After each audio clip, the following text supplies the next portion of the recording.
What's up guys, Andrew Bain here, and on today's video we're going to be taking a look at the brand new plugin from Neural DSP. This is the Soldano SLO 100 plugin. The Soldano SLO 100 is one of the legendary high gain amplifiers which is made by the company Soldano, aka Mike Soldano, and this of course is an emulation of their 100 watt Super Lead overdrive amp. As you guys know, if you've watched my channel or pretty much any other YouTube guitar person, Neural DSP is awesome and they make fantastic plugins. I use them all the time and so does my band. My band actually used the Nameless Suite to track our entire debut EP as well as the Parallax plugin, which again are two other plugins made by Neural DSP. They are awesome plugins and this new one is no exception. So as with all of my demo videos, what I like to do is I like to show you guys a full mix first and foremost. So we're going to be doing a short portion of a song called Screaming by a band called Loathe. I'm playing that with my Schecter C7 Blackjack, which has Lundgren M7 pickups. It is currently tuned to ADADGBE, so basically standard 7-string, except the bottom two are dropped a full step. So first and foremost, we're going to show you guys what it sounds like in a full demo mix, and then afterwards, stay tuned because we're going to be talking about all of the specs and features. That's not how you say that. After the full demo, we're going to be taking a look at all the specs and features of the plugin and talking a lot more about it. But first and foremost, this is how the plugin sounds in a full demo mix.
So now that I've shown you guys how the plugin sounds in a full demo mix, we are of course going to go over all of the features and specs of the Soldano SLO 100 plugin, and then I'm going to show you guys the soloed tones that I was using during my demo clip. Okay, so first let's go over the features of the plugin. If you're familiar with Neural DSP plugins, it's going to look very similar because most of the features are pretty much the same as the other ones. First and foremost, you will be greeted with the amp screen. So this is obviously the main focal point of the amp, because it's the amp. This is where you do all your tone settings in regards to the actual amp head portion. So you can kind of see what I got going on here. It's pretty much the same as, you know, most other amps: normal, overdrive, bass, middle, treble. So you got your tone controls there. And then if you notice, some of these options are grayed out. In this case, it's the normal ones. So that is because I'm on overdrive mode. So with this amp in particular, you can switch between overdrive or normal. And if you're on overdrive mode, obviously only the overdrive knobs work. And if you're on normal, vice versa. Pretty simple, right? But yeah, in addition to the obvious tone controls, there is also a presence and depth knob. And in addition to that, there are a couple of switches which you can use on the normal mode, which are the bright switch and the crunch or clean toggle switch. So we're gonna go backwards in the chain to the first thing in the signal chain, which is the pedal section. So in this one, Neural DSP has included a Soldano compressor, overdrive 1, overdrive 2, and a chorus pedal. So the compressor, pretty self-explanatory. You got your compression and your level, and if you want the attack to be slow or fast. Overdrive 1 is more like a classic tube screamer. So I was using that with, you know, pretty similar settings you'd see on most tube screamers, whereas overdrive 2 has a tiny bit of like almost like a little bit of a fuzz tone to it. And then last but not least is a chorus pedal, which again, pretty self-explanatory, but we'll play around with these pedals in just a minute. Let's move on to the next section, which is the EQ. It's a band EQ where, you know, you got different individual bands and you can either make them louder or quieter, and of course turn the whole thing off or on. Next up, we got the speaker section, which is again the same as every other Neural DSP plugin. So basically you can have up to 2 different mics. They've included their own cab and their own mics, as you can see here. However, if you happen to not like any of them, you can of course also load your own custom impulse response. But yeah, basically you can blend between 2 mics, you can have only 1 mic, you can load your own impulse response, and you can play with a bunch of different settings with each of these mics, such as the position, distance, and level, so you can get real creative with it if you'd like. And last but not least, we have the post effects section. So this is 2 more pedals. In this case, we have a delay and a reverb. Again, this looks very similar to something like the Pliny plugin or the more recent Archetype Gojira plugin. Yeah, and it's just a pretty standard delay and reverb pedal. With the delay pedal, you got your mix, tempo, tone, time, and feedback. You can get it going ping pong and of course sync it to your tempo if you would like. And of course for the reverb, super simple. You got your mix to, you know, mix in the amount of reverb you want, and then your decay and your tone. So that's pretty much it in terms of specs of the actual plugin. Now we're gonna go over the sounds that I was using during my demo clip and why I chose to use the settings that I did. So the first tone that I used in my demo clip is a tone that I like to call washed out. Like I was mentioning earlier, the original song uses kind of like a P90 or Jazzmaster-ish sound, which is obviously not the type of guitar I was using. So I tried to compensate for that by making this tone a little bit washy and a little bit weird while still being pretty high gain. So the first thing I did, of course, over in the pedal section was I have the overdrive pedal. So again, this was the one that's kind of like the tube screamer, and that has, you know, tone set to about 70%, level is in the middle, and drive is just like maybe 25%. And then I also have a very tiny bit of chorus mixed in there. As you can see, the mix is pretty low, probably less than 25%. So it's not too present, but it's there to make the tone stand out and sound a little bit different, you know? And then next up, we're moving on to the amp. Of course, I was using the overdrive mode with the settings as you can see here. So the overdrive was pretty high at about 7, bass was about 8, middle was about 7, treble was about 6 or 6.5. And then on the master, the overdrive was a little bit lower at about 4, presence 6, depth 7. And this is what that tone sounded like.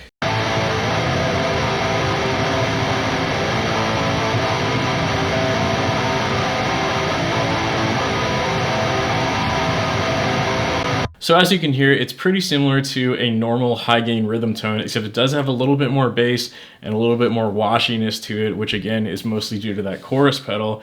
So I'm going to play that one more time and play around with the pedal section, maybe turn that chorus off and on, as well as the overdrive, so you can hear what a difference those make.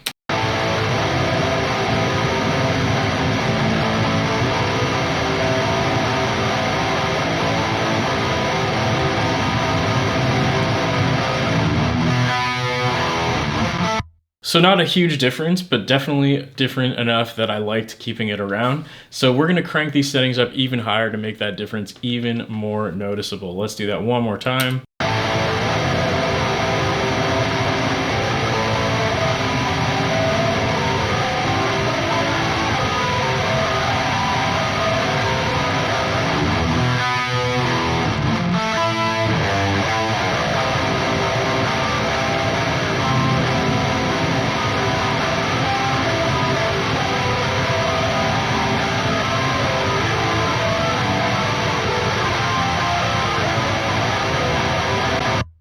Okay, so obviously that's an extreme example, but that just gives you a better idea of some of the range of sounds you can get from these two pedals in particular. And then the only other thing I wanted to highlight with this tone was the EQ section, because I was doing quite a lot here actually. I was, you know, reducing the 250 hertz range because that's usually where my snare drum sits, so I wanted to get rid of that. Boosted the 500 hertz range as well, just to give it a little bit more mid-range oomph.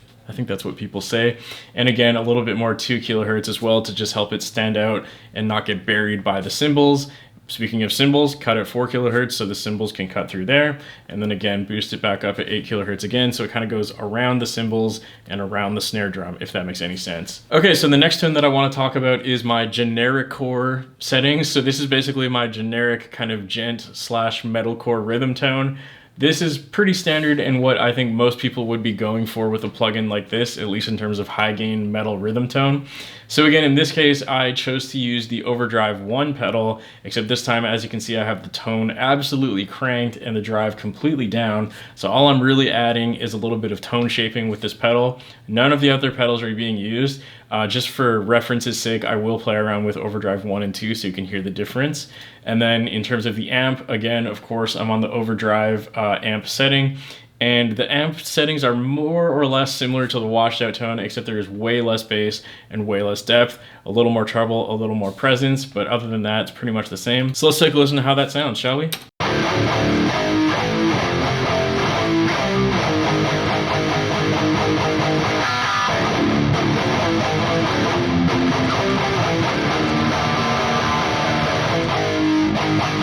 So I thought that sounded really good. Again, that's kind of like a pretty typical or pretty generic core, as I called it, you know, high gain rhythm tone. So we're gonna play that one more time. I'm gonna turn this overdrive off and on, and then also switch over to overdrive 2. And that way you guys will be able to hear the difference between the two overdrives. So let's do that.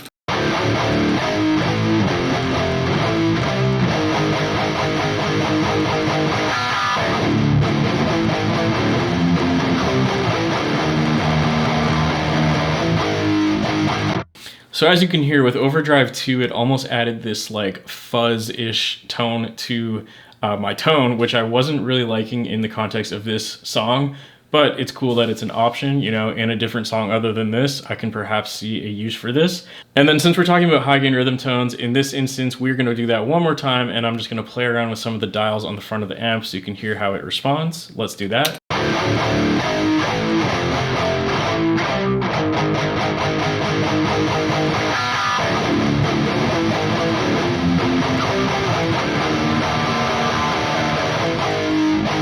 One more time.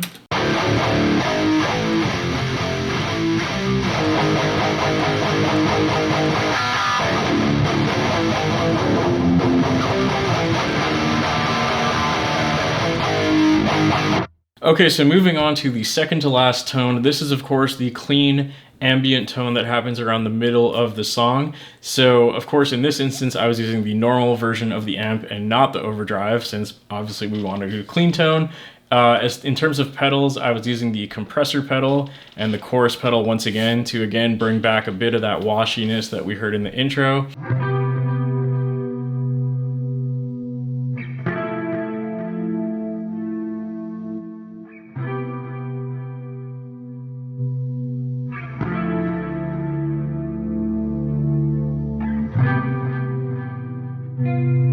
So as you can hear, adding that compressor pedal, in my opinion, was super necessary to help make those chords ring out way longer and have a little bit better attack to them. I ended up just playing with that a little bit in that little clip there, which I didn't really mean to do, but I got excited, I guess. So we'll play that one more time and mess around with the chorus pedal so you guys can hear how different that sounds as well.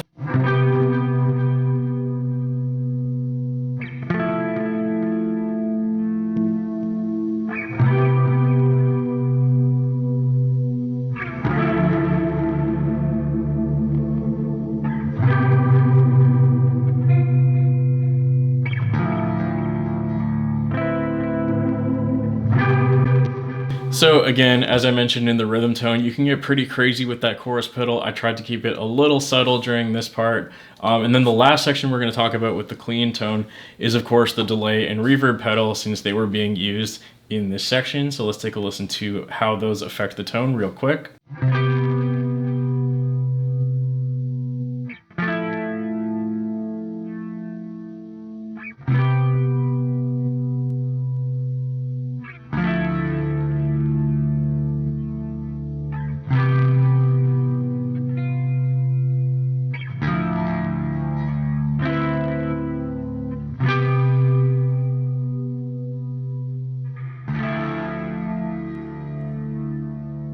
So obviously adding in that delay and reverb is super important for a clean tone, especially in the context of this song. It's really just a lot of long held out chords, so making them sound really big and fill out as much space as possible was super important in this mix. Okay, and the final tone that we're going to talk about is my lead layer. I wouldn't really call this a lead because it is very much ambient and in the background. It's more or less the same as the clean tone, except just with distortion. The guitar is doing something super simple here. It's just trem picking like 3 notes.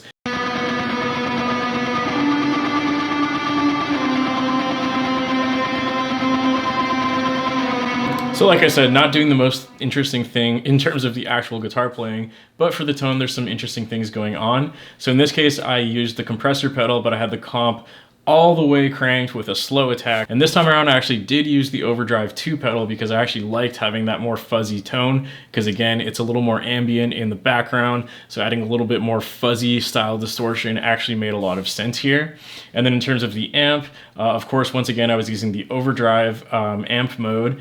This time I had almost no bass, it was only at 2, and same with the depth was way down because I wanted to have like as little bass as possible, since of course there's the bass guitar and the rhythm guitars filling in that area of the mix, and this was really just meant to sit on top of everything. Of course, in this instance, it was also using delay and reverb. Pretty similar settings to the clean tone. In fact, I actually had way more reverb because, again, I wanted to drown it out and have it very much in the background and ambient. So again, let's listen to it and play around with some settings.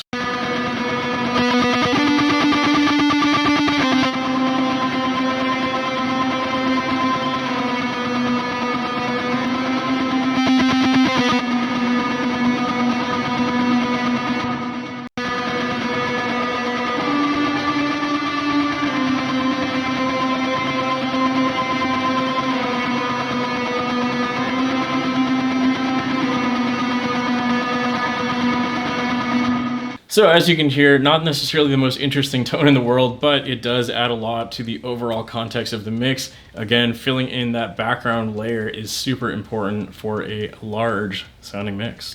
Alright guys, that's going to do it for this video. Thank you so much for watching. If you want to learn more about Neural DSP or the Soldano SLO 100 plugin, that's going to be linked in the pinned comment or in the description below.